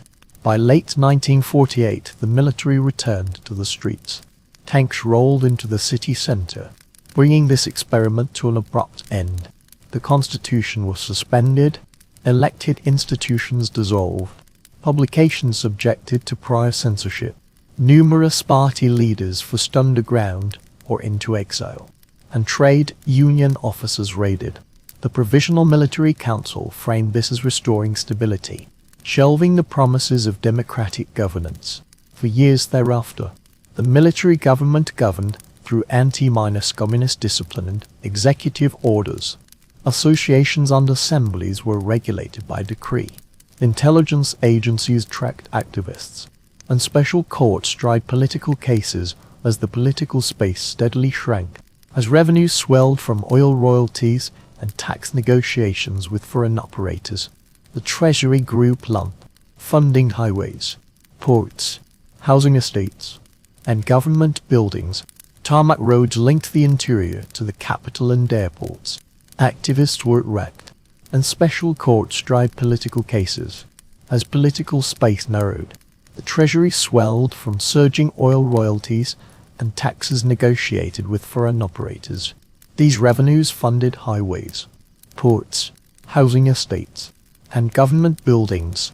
Tarmac linked the interior to the capital, while airports signaled openness to the outside world, even as domestic dissent shrank. By the mid-1950 seconds, a leader had personalized power through a core circle of officers, security chiefs and media managers, dominating the entire situation. Censorship kept headlines compliant, prisons held dissenters, and exile became commonplace. Grand projects sprang up like mushrooms after rain boulevards bisected historic quarters. Stadiums rose from the ground. Modern communications networks were laid, and monumental public buildings served both as daily propaganda stages and venues for ceremonial celebrations. Commemorative plaques and televised inaugurations molded concrete into tokens of legitimacy. Oil fueled both the festivities and the surveillance apparatus. Yet concentrated power bred corruption. Kickbacks proliferated in procurement. Insider trading influenced contract awards. Discontent spread through business circles, student groups, churches, and the press, though spared the previous purge. When sections of the officer corps defected against the palace and civilians organized coordinated strikes and street protests, the regime's protective umbrella collapsed with a crash in early 1958. Flights departing the capital carried leaders into exile, while citizens reclaimed control of newspapers and public squares. This sudden opening, however, required a more robust contract to withstand the next test. Amidst the wave of protests, the regime lost its protection in early 1958. Flights escaping the capital carried leaders into exile, while citizens reclaimed control of newsrooms and public squares. The ensuing power vacuum demanded more enduring alliances to withstand the next test. Capital residents overthrew military rule in early 1958, prompting core civilian leaders to swiftly unite and avoid relapsing into ad hoc crisis management. They reinstated constitutional authority, reactivated parliament, and pledged elections within the year. Bottom-up strikes and student marches maintained pressure, while business and religious leaders called for order, forming a rare coalition that both imparted urgency to civilian politics and provided political cover. After failing to suppress demonstrations, the military command opted for a backseat role, with barracks leaders accepting negotiated exit plans to avoid open confrontation. Major parties subsequently signed a coexistence pact pledging to respect election outcome, shared cabinet posts across parties, and maintained dialogue with the officer corps to curb adventurism. The agreement also established basic principles for economic management and social spending, minimizing tolerable conflict to avert regime-change turmoil. Parties traded ideological purity for predictability crucial for coup-weary voters and investors. Thereafter, electoral institutions became central electoral authorities, standardized voter rolls, redesigned ballot papers, and professionally trained polling staff. Parliament restored its oversight of the budget, scrutinizing ministries and state-owned enterprises through committees. The presidency transitioned smoothly between opposing parties, while governors learned to operate within national planning frameworks rather than treating territories as private fiefdom. Ballot formats were unified, and polling staff training became professionalized. Parliament restored its budgetary oversight function through committee mechanism, scrutinizing ministries and state-owned enterprises.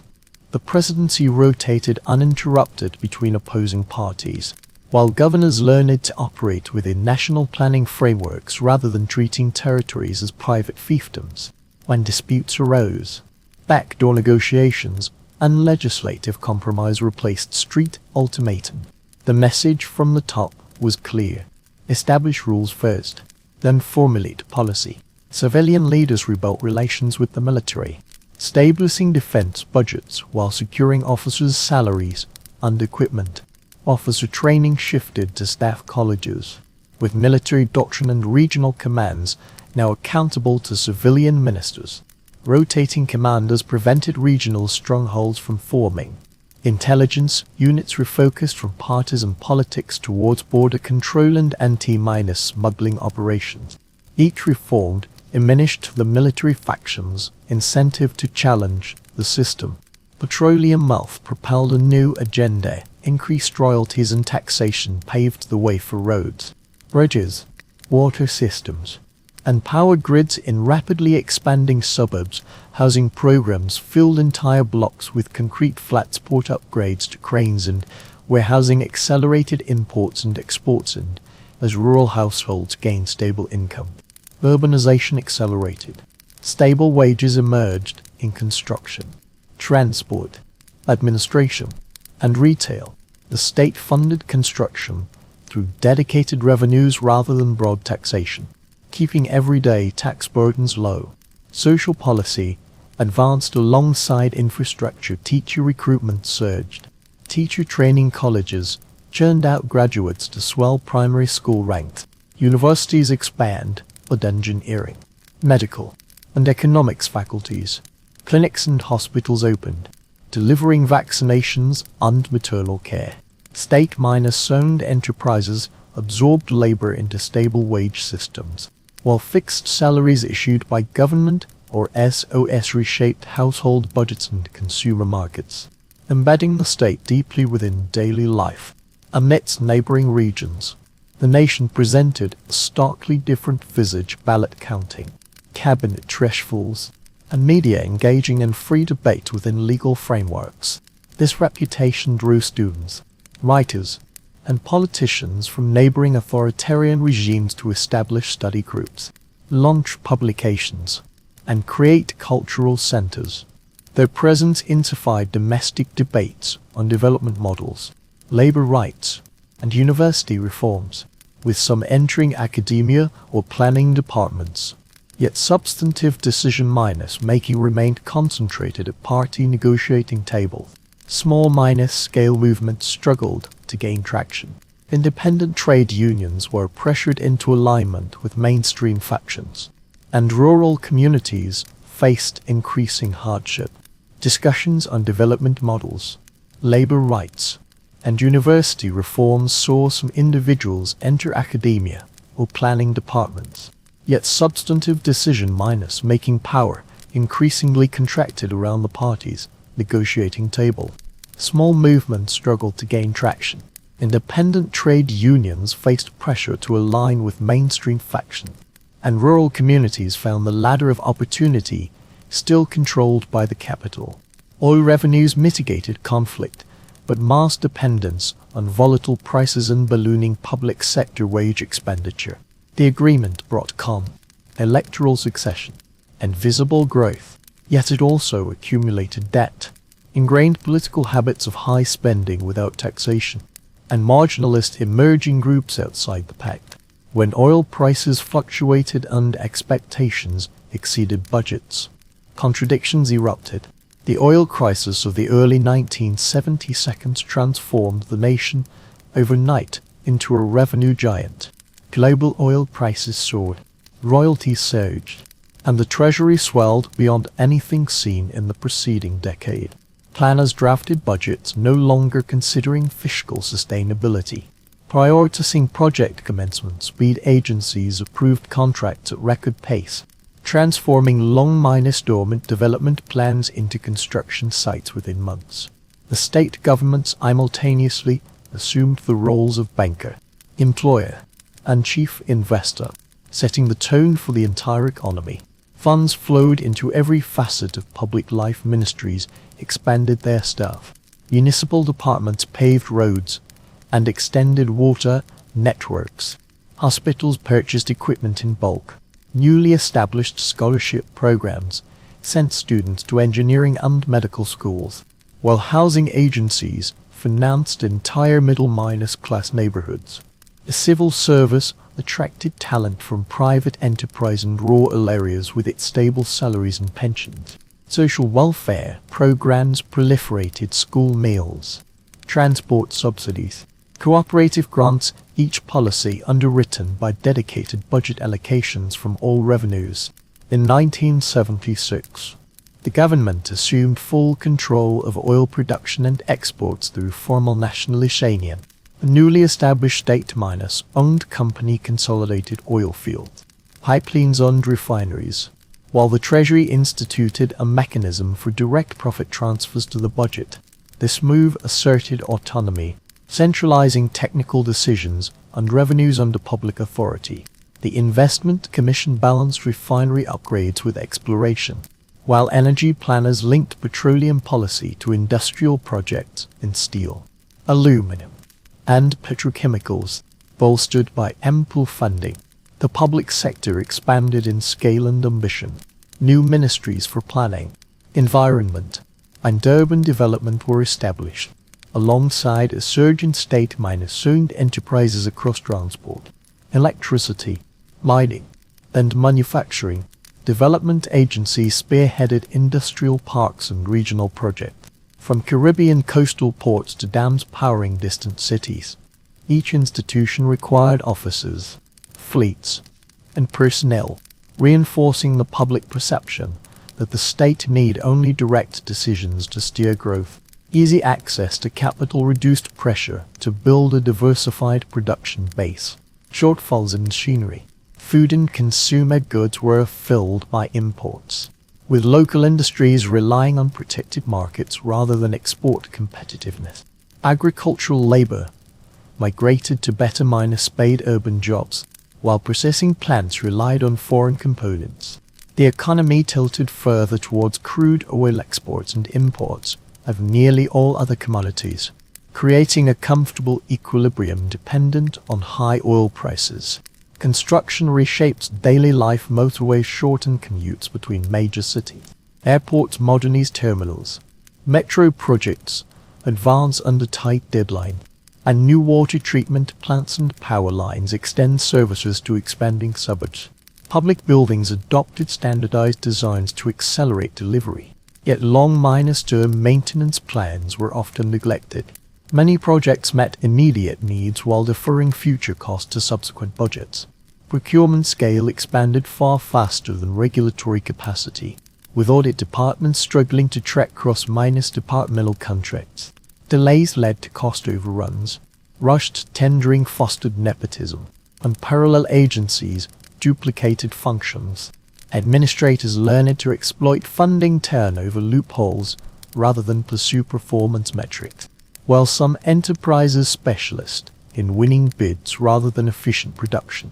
Household incomes grew tangibly. Shops displayed imported appliances, processed foods, and automobiles, while travel agencies peddled overseas holiday packages. The strengthening of the currency bolstered purchasing power, and consumption habits adapted to a market saturated with imports. For a period, per capita income ranked among the region's highest, reinforcing the belief that prosperity had become the new normal. By the decade's end, confidence rested upon oil miners fueled expenditure and pervasive state intervention. Yet beneath the surface, dependency deepened, institutions strained, and private production faced squeeze from cheap imports.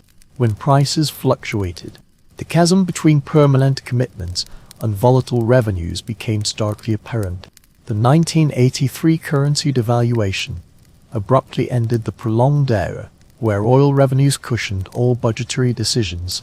Overnight, savings depreciated and import prices surged, shattering public faith in the state's ability to maintain stability without extensive taxation. Households reliant on stable government salaries or price-controlled incomes faced new hardships. Soaring rents, rising food costs, and loan reset rates far outpacing wage growth.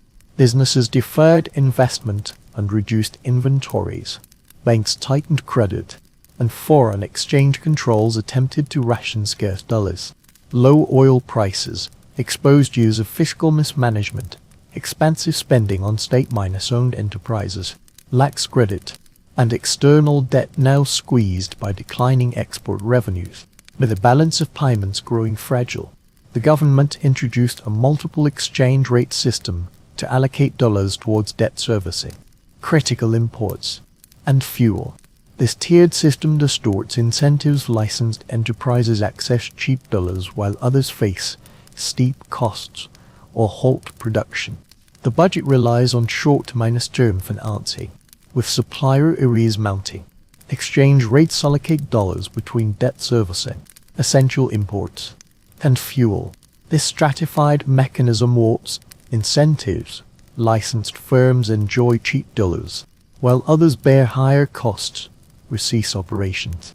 Official budget relies on short-term financing, with supplier arrears mounting. Living standards have declined steadily over a decade, as inflation erodes wages month by month, forcing households to rely on dual incomes or overseas remittances to survive. Unemployment has risen as construction slows, retail contracts, and public sector hiring freezes. When price controls stifle production or distribution, essential goods become scarce. Middle-class necessities, car maintenance, private schooling, medical check-ups became occasional luxuries. Informal work expanded in street vending, markets, and transport, offering precarious cash flow. The government implemented dual adjustments, subsidy cuts and spending restraint, alongside trade liberalization to boost efficiency. Fuel transport costs rose. Utility rates gradually approached parity, and state-owned enterprises shed staff. Import tariffs on certain goods were lowered, while exchange rate reforms gradually achieved convergence. The logic appeared straightforward, bridging fiscal gaps. Yet the social impact was immediate. Trade unions called for strike. Students marched in protest, and community groups demonstrated against new charges and public transport fare hikes. 1989 saw tensions escalate. Rising prices and subsidy cuts triggered days of widespread unrest, with public transport halted, roads blocked, and shops looted, as police struggled to contain the violence. The ensuing curfews and military deployments left deep scars on community-state relations. This shock reshaped public discourse. Austerity became synonymous with social unrest, and the political costs of reform continued to ferment far beyond the immediate crisis. Throughout the 1990s, major political parties suffered persistent erosion of public trust. Corruption scandals stalled investigations, while collusive dealings between contractors and officials reinforced public perceptions that sacrifices were not equitably shared. Election pledges promised renewal, yet delivered familiar faces and coalition patterns. The economy cycled between partial recoveries and fresh recessions, with no improvement in household stability. Citizen groups formed spontaneously outside the party system, while professional associations voiced criticism. Voices once confined to editorial pages. The distance between leaders and voters, municipal council meetings, and televised addresses failed to quell public anger over public services. Crime rates and shrinking purchasing power. Budgets prioritized debt servicing and transfers to state entities, while local priorities were neglected in the barracks. Frustration within the barracks mirrored that on the streets. Young officers questioned the link between promotion and political loyalty, witnessed soldiers' families struggling amid soaring prices, and saw anti-establishment sentiment take root within the military.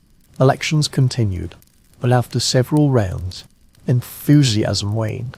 Declining turnout signaled a more subtle form of protest, particularly striking in a system once proud of its high participation rate.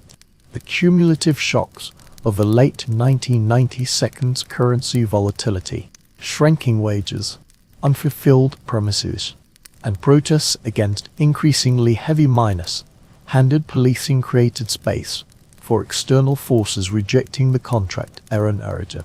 Public sentiment, long exposed to crisis, was primed to test alternative leadership and new claims to state control.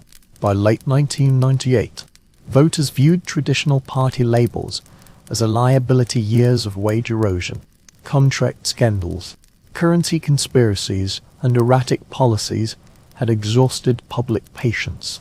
Crowds at traditional campaign rallies dwindled, with volunteers reporting voters closing their doors earlier during canvassing. Polls indicated swing voters were not weighing policy platforms, but considering whether to punish the entire political class.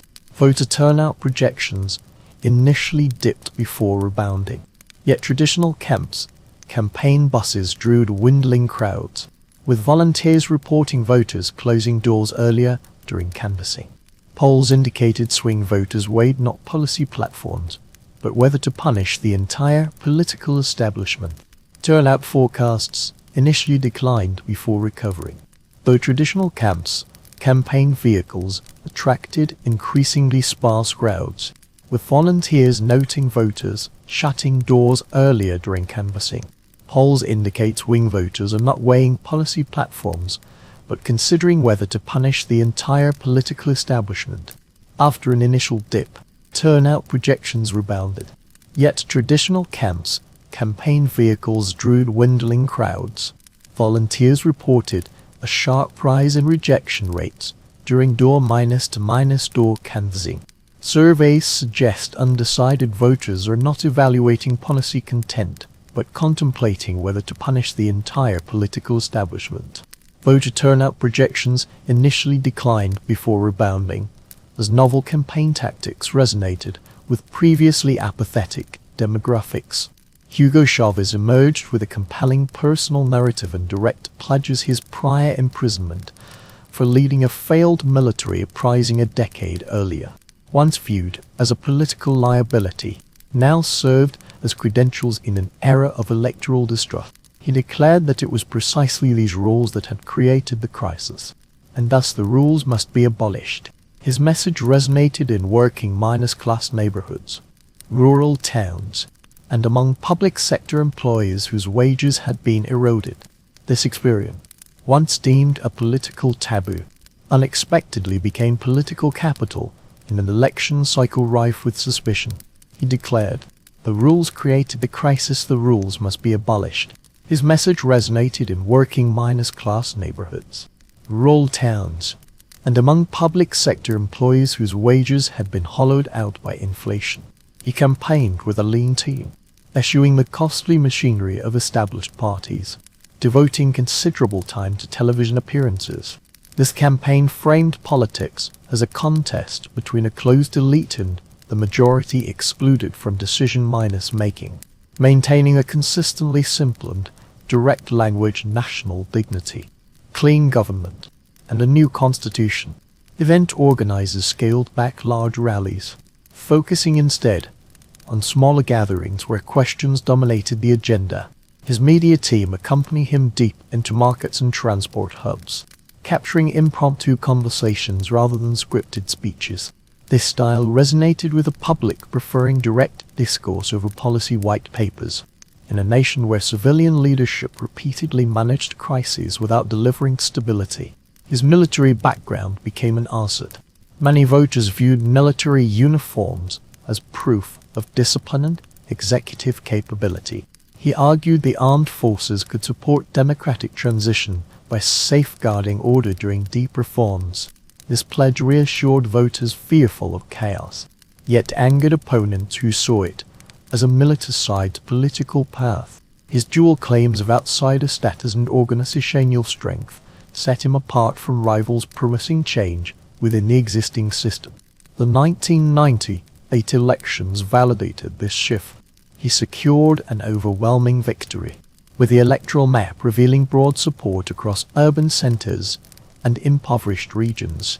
This outcome shattered decades of alternating rule by the two major parties, drastically reducing their parliamentary seats, paralyzing municipal machinery, and leaving financial backers uncertain. Commentators debated whether this represented a cyclical protest vote or a structural realignment.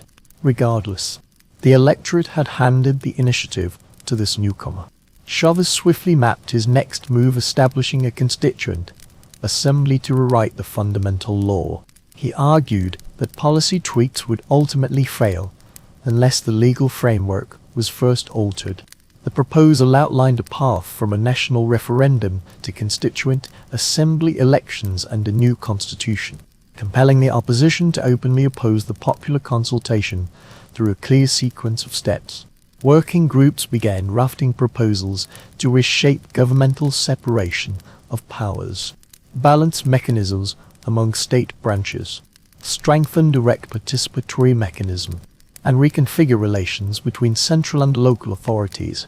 Business groups, opposition figures, and foreign observers had early raised concerns, warning of excessive presidential concentration of power, potential militarization of the armed forces, and possible impacts on contracts and property rights. Editorials questioned how checks and balances would function during and after the constitutional drafting period. Concurrently, his campaign heavily relied on televised hotline programs, bypassing party committees and traditional intermediaries to engage directly with audiences. This formatry enforced personal bonds with supporters while exerting sustained pressure on institutions to align with his timetable. Entering 1999 with robust public support, he undertook the mission of reshaping the foundations of the political order. The new constitution, adopted in 1999, reconfigured the national power landscape, strengthening presidential authority, expanding emergency powers, and establishing new branches beyond the traditional tripartite framework, while pledging citizen participation through referendums and recall votes. Presidential terms were extended, re-election became possible, and the executive gained greater means to govern by decree under specific circumstances. The judicial system was reorganized, electoral institutions restructured, and the armed forces gained a formal role in development plans. linking security agencies with social policy in an unprecedented manner. Institutions subsequently adjusted to accommodate the new architecture. The electoral calendar intensified with the ratification of reforms, adoption of the new charter, and elections for officials at all levels of government.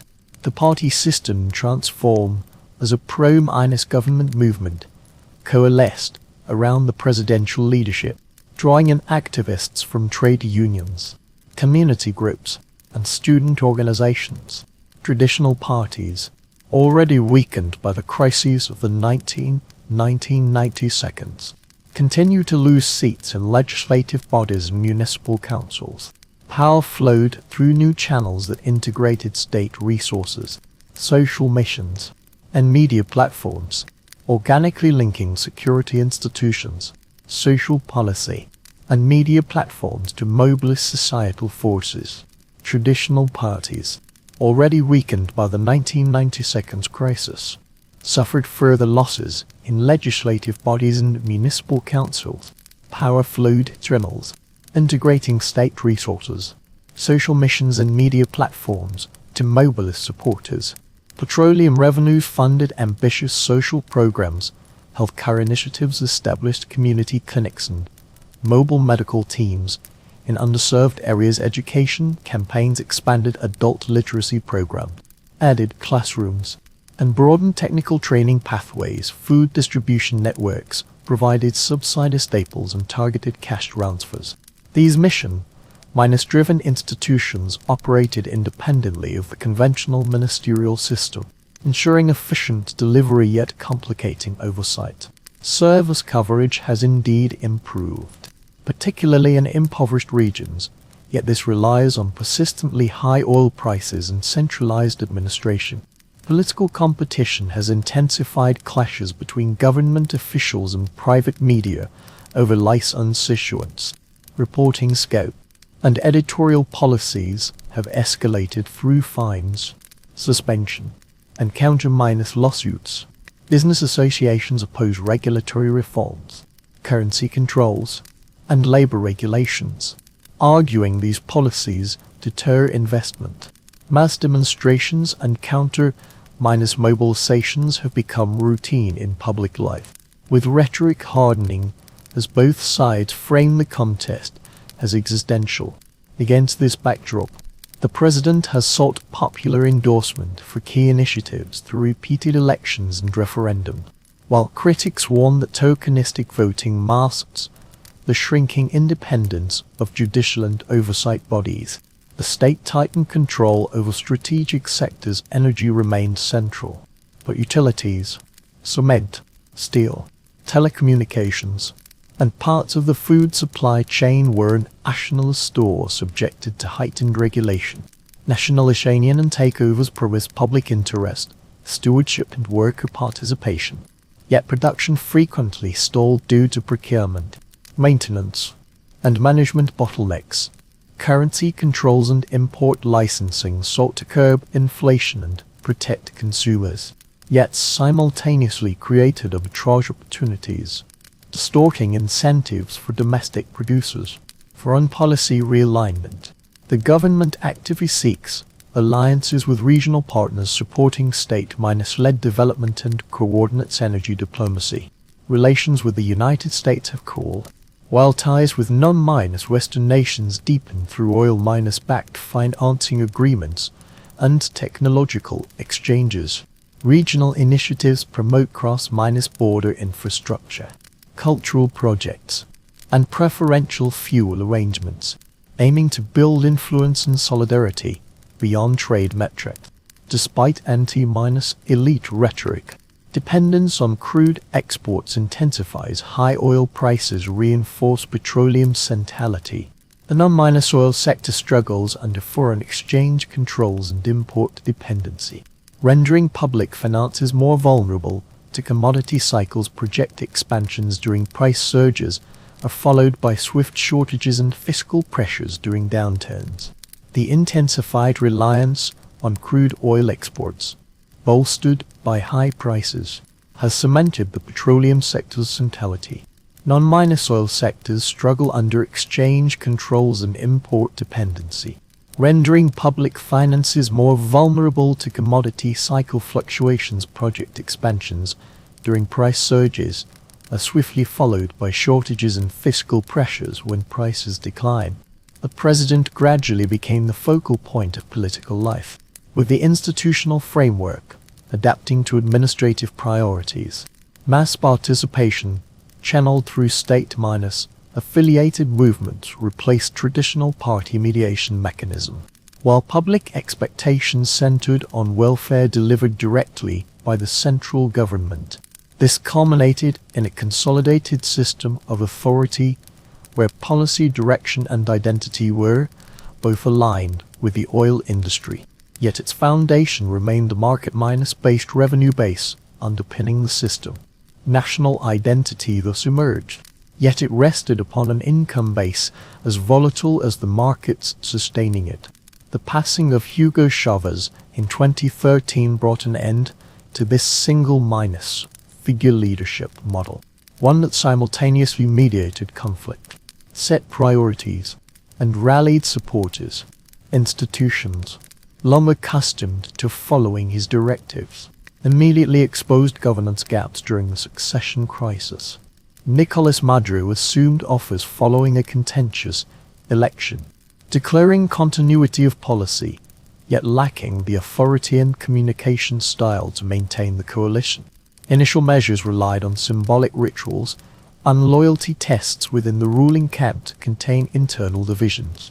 The post-2014 oil price collapse precipitated a sharp decline in state revenue, with the budget heavily dependent on petroleum export.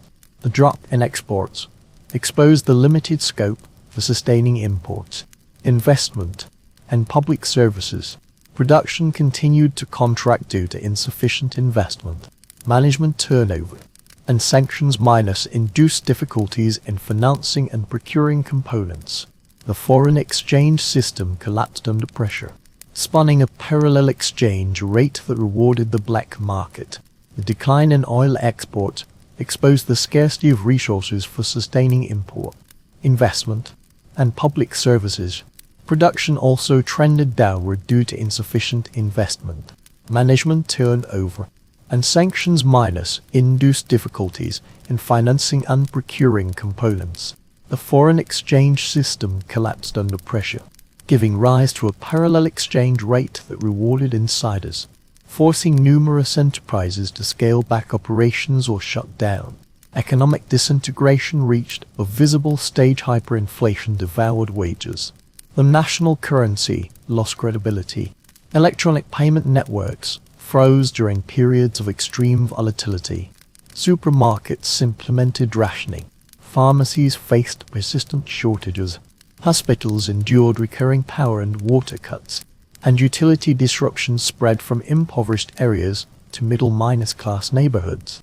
Despite implementing price controls, distributing subsidies, and enforcing sales quotas, the government failed to rebuild supply chains or restore confidence in the currency.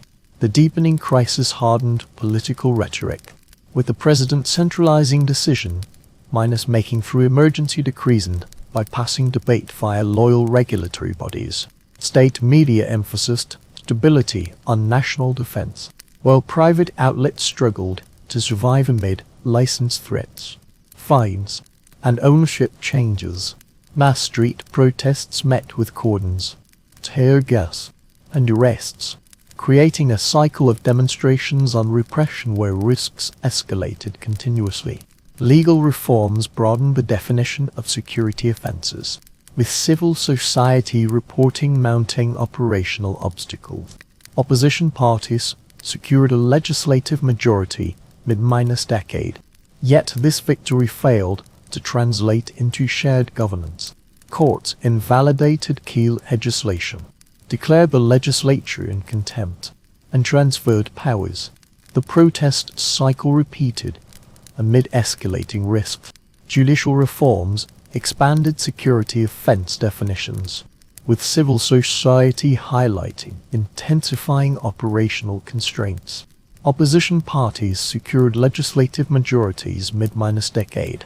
Yet this victory failed to translate into shared governance. Courts invalidated pivotal legislation, ruled Parliament in contempt, and transferred budgetary and appointment powers to pro-executive bodies. A parallel constituent assembly assumed core functions, marginalizing the elected legislature. Governors and mayors came under oversight by centrally appointed bodies, undermining their capacity to manage local services and negotiate with private providers. Security forces and affiliated civilian groups directly engaged in crowd control and community surveillance.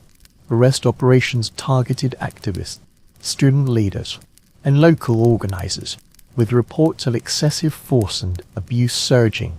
The suppression of protests merged with anti-crime operations in low-income neighborhoods, blurring the line between public order and political control.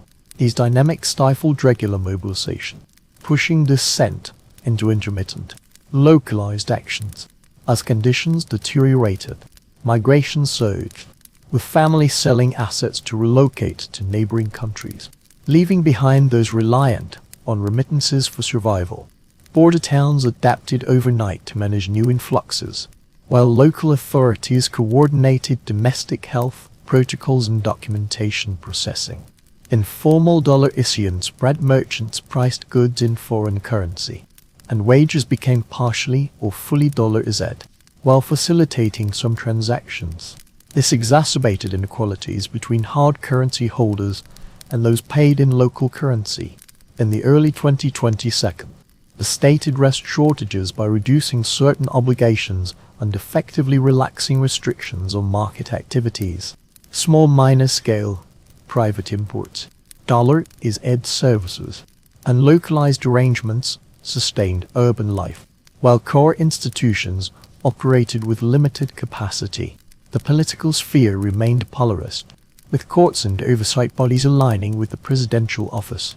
Electoral disputes centered on both votes and rolls. Entering 2024, Venezuela faced unresolved core conflicts amid weakened checks and balances, the fractured social contract, and constrained leadership options. While those in power controlled the system, its legitimacy was questioned by the populace and numerous governments. Courts, electoral commissions, and security forces continue operating as in previous years. Yet every formal procedure, voter registration windows, eligibility rulings, media accesses, carries political significance. While the electoral calendar advances, persistent doubts about the competitive environment hinder the transition from crisis to a conventional electoral cycle.